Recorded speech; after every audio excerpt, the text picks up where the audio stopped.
What is up, guys? I am Davis, and I am starting my new podcast today. I think it's going to be called the Mullen Podcast Show. I'm not sure. Or the DJM Podcast. DJM Podcast, that's it. Basically, what I'm going to be talking about on this podcast is sports. A lot of the sports are going to be centered around Seattle sports. That's where I'm from. I'm from Seattle. I'm a big Seahawks fan, Mariners fan, Husky fan, Cougars fan, you name it. I will be talking about the outside sports world, outside of Seattle. Because things happen in the sports world every day. And I believe it's a very big part of this world today. I believe that sports are one of the things that keep this world going. I truly do. I am excited to start this podcast. I hope you guys are excited as I am. So, let's just get right into it. Let's go.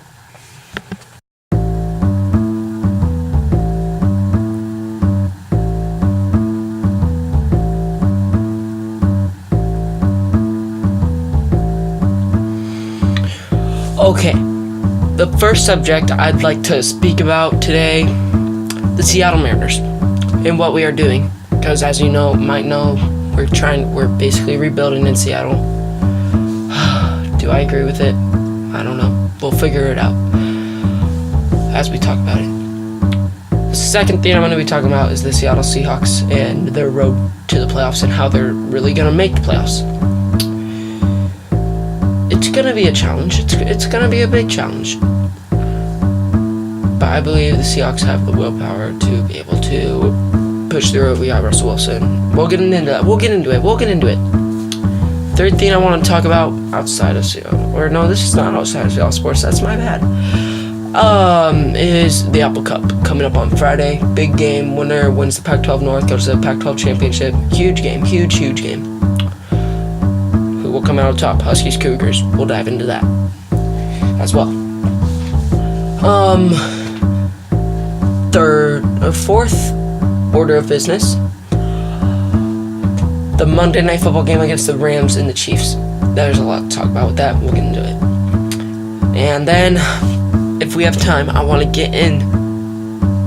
talk about the New Orleans Saints. It's a little random. You might think it's a little random. Do I think it's a little random? Not, absolutely not. The Saints are a juggernaut, in my opinion. We'll get into that too. This is it. We're starting this podcast right here today. The DJM Podcast Show. Coming at you.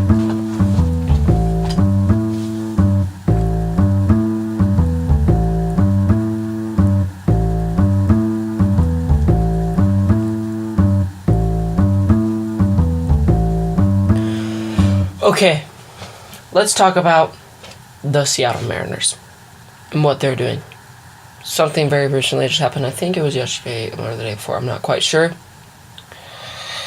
The Mariners traded James Paxton for 3 Yankee prospects. Whew. Where do I begin? I'm disappointed. I'm worried. A little excited as well. I'm a little excited because, well, these young players could be stars in the future and they could lead the Mariners to a World Series in 2022. I'm not excited for another reason because, well, you see, we haven't made the playoffs in, 17 years? Seattle's gone through enough pain. We were ready to make it this year. We almost had it. But we got through a slump in the second half and we just could not snap out of the freaking slump. Kind of did. Shitty.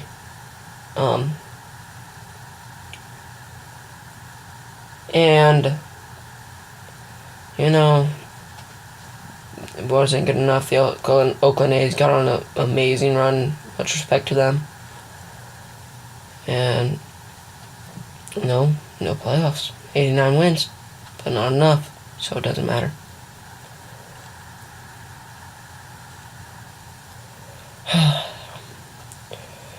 So, let's talk about the Seattle Mariners. Okay, Again, Paxton. Let's get into Paxton. Yes.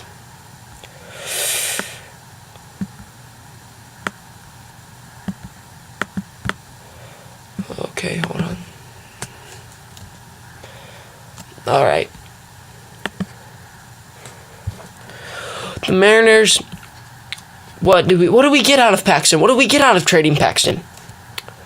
Well, as I said, 3 Yankee prospects. We got a very, very talented left-hander pitcher, Sheffield. You know, very talented, very, very talented Justice Sheffield. He's a right-hander. We got Eric Swanson. We got a righty, Eric Swanson, and an outfielder, Dom Thompson Williams. Young guys that could make an impact in the future. Maybe not this season, but in the future. And as you also know, the Mariners recently traded Mike Zunino to the Rays. We got Mallex Smith out of that. I like that trade. Zunino's a very good defensive catcher, don't get me wrong. I have much respect for him. I loved him. He was maybe one of my favorite Mariners. Because I remember one time I went to a Seattle Mariners game. He almost hit one out of the stadium, a grand slam. 4-run homer, grand slam. And it looked like he hit it off the freaking flagpole. Hit it about 465 feet, something like that. I'll never forget that. That was one of the best moments. I shared it with my father.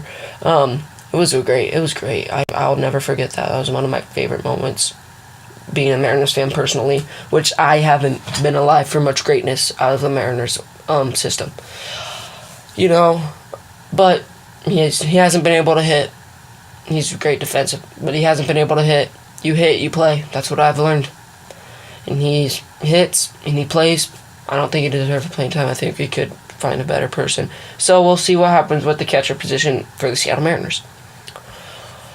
Yeah.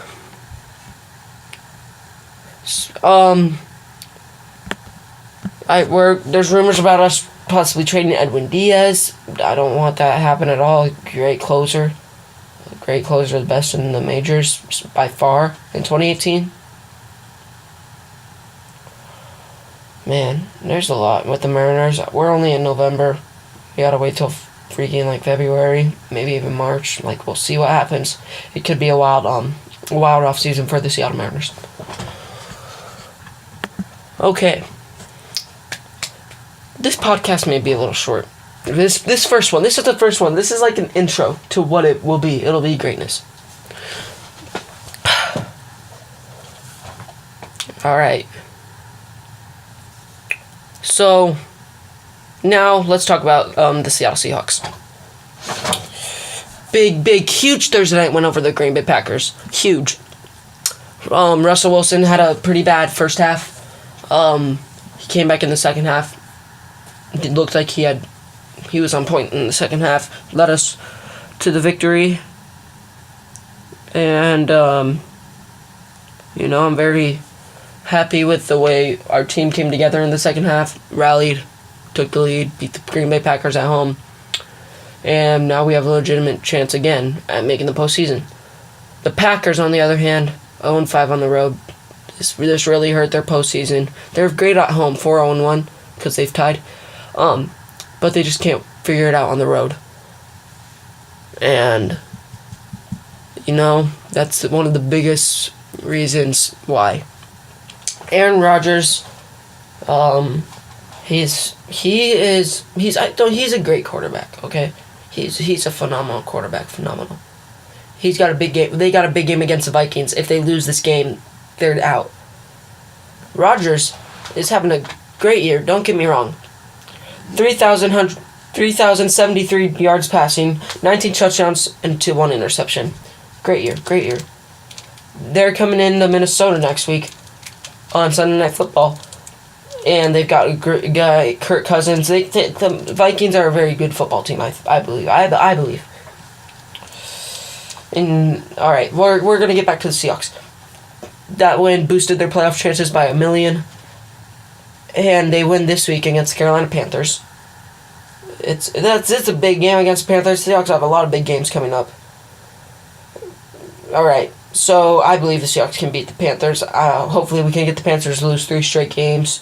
Very possible. Russell Wilson, he's having a decent year. He hasn't needed to throw the ball as much because we've gotten our running game going with Chris Carson, Rashad Penny, Mike Davis. We're getting our run game going with them. Russell Wilson thrown for 2,192 yards on the year, 23 touchdown passes, and 5 interceptions. Not bad stats, not crap. No, he's having a good year, I believe. He just doesn't have to throw the ball as much. That's why the stats aren't as high as they used to be. Cam Newton, 2,443 yards, 20 touchdowns to 6 interceptions. Nothing great, in my opinion. I don't know. I don't think Cam Newton's very good, in my opinion. Chris Carson has carried the ball 128 times this season. They've kind of spread it out with the run, but Chris Carson has carried most of the load. 580 yards, only 3 touchdowns, but Russell Wilson throws touchdowns in the red zone usually. They get the ball down there with the run, but they pass it when they get into the red zone, and they find a way to score. Tyler Lockett, let's go. I'm going to talk about Tyler Lockett, you know? I was about to not, but I'm going to anyways. Tyler Lockett is the biggest playmaker on the Seattle Seahawks.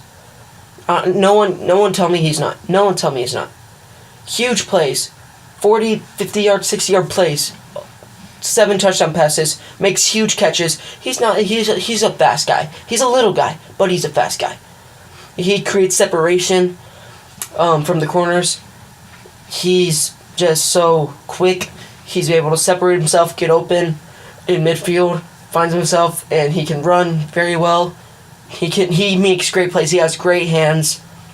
Tyler Lockett, biggest playmaker on the Seattle Seahawks. Done with that.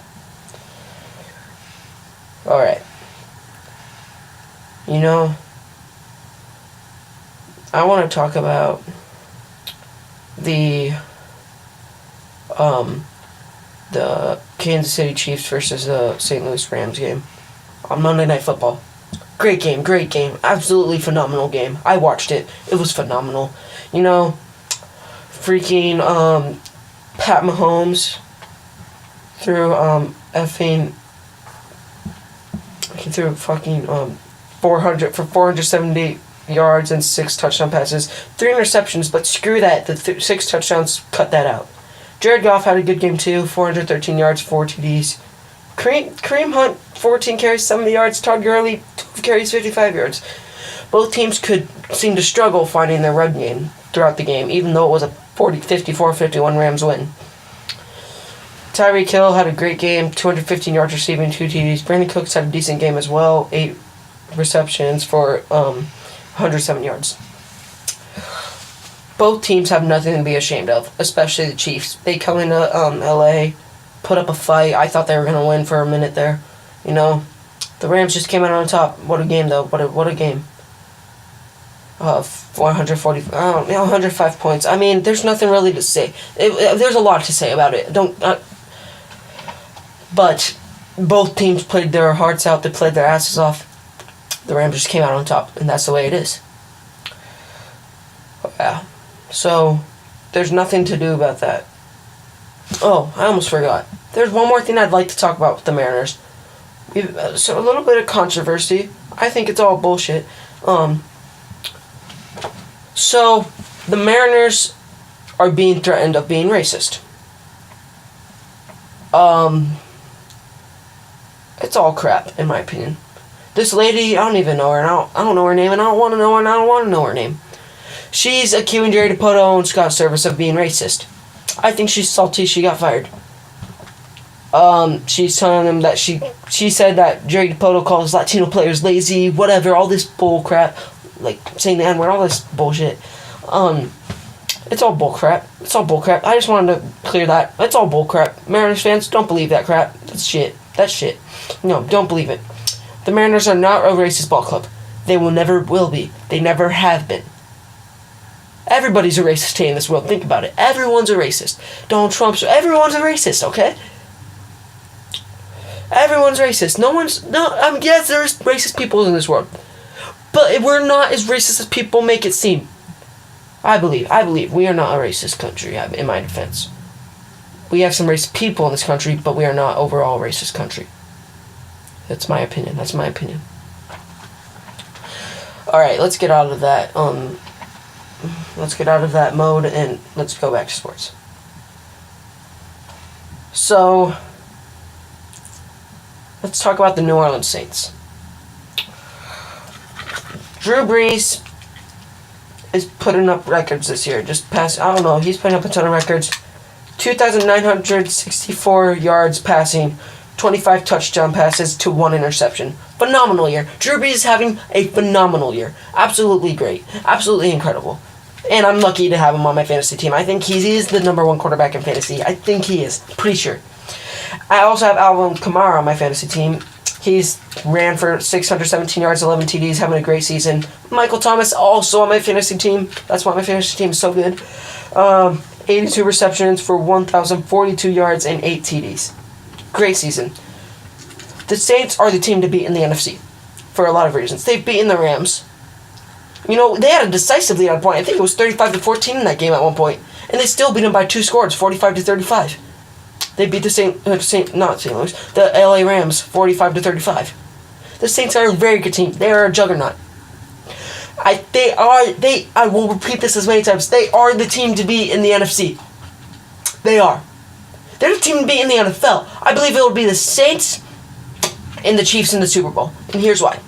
The Chiefs, Pat Mahomes, he's a winner. He is a winner. He's a straight up winner. I see him, he's better than any quarterback in the AFC right now, including Tom Brady, including Phillip Rivers, including all these names. He is the best quarterback in the AFC right now. Do not tell me he's not. Drew Brees is the best quarterback in the NFC right now. Don't tell me he's not. He's having a phenomenal year. He's been shut down. 1 interception. There's not much to say. The Saints are the best team in the NFC. They're the best team in the NFL right now. They're the best team in the NFL right now. They're great. They're a great team. The Saints are absolutely great. I love them. They're going all the way. Yeah, the Saints are really good. I love sports. I love them. Okay. I've saved the best for last. We're going to talk about the Apple Cup. Alright, first I'm going to talk about the Huskies season. It's been filled with up and downs. We are expected to have a chance to make the college football playoff. It has gone south from there. We've lost 3 games. We're not having a bad year, I'm not saying that. But Jake Browning has had not a great season. I mean, we've been filled with injuries. It just hasn't been the year for us to be great. The Cougars, on the other hand, wow, where do I begin? Gardner Minshew, absolutely phenomenal quarterback, absolutely phenomenal. Let's see. Gardner Minshew, he's a winner. He will be a winner for years to come, I believe. He'll be a winner in the NFL one day. Gardner Minshew has thrown for 4,325 yards this season, which is the most in the nation. Most in the nation. Think about it. Most in the nation. And 36 touchdown passes is a great number. A phenomenal number. To 7 interceptions. Jake Browning, on the other side, only 2,485 yards, 6 TDs, and 8 interceptions. He even got benched for one game because he was playing so bad against California. It was a shit game. I can't even believe we freaking lost that game. Alright, let's put all that aside. What is at stake during the Apple Cup? The Pac-12 North title and the Pac-12 championship game are on the line. Winner wins the Pac-12 North and goes to the Pac-12 championship. If the Huskies beat the Cougars on Friday, if they beat the Cougars on Friday and win the Pac-12 championship, they have a chance for a Rose Bowl, maybe, I don't know. Maybe not. Probably not. I don't know. They'll have a good bowl game. Get a good bowl game in. Have fun. Maybe win a bowl game. Who knows? The Cougars, on the other hand, if they win, if they beat the Huskies, win the Pac-12 championship, there'll be some talk about them maybe being in the college football playoff. Probably not. But I believe there really should be an analysis of something they should take a really good look at the Cougars. Look at Gardner Minshew. Look at his stats. He's a competitor. He can compete against anyone in the nation. I truly believe that it'll be a ball game if Gardner Minshew's in it. I believe it. I believe it. It'll be a ball game automatically. Creator scored 69 points last week. Gardner Minshew threw like 7 touchdown passes. Unbelievable. The Apple Cup is going to be a very good game. It's going to be a phenomenal game. I believe it'll be high scoring. I believe this is Gardner Minshew's biggest defensive challenge so far this year. I believe he'll be challenged with a great Husky defense. I want the Huskies to win. Do I think they're going to win?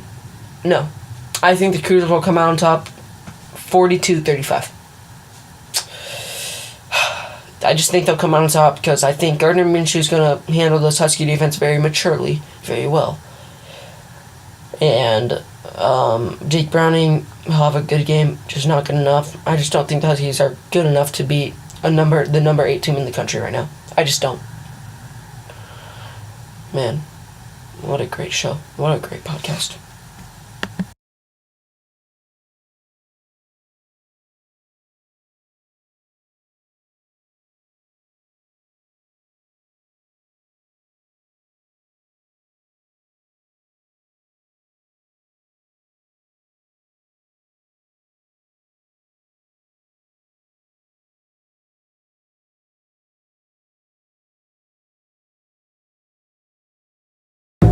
Thank you for listening to this podcast today. A little short, I know. But I really enjoyed making this. I thought it was fun. I'll look forward to it next week. I'll see you later.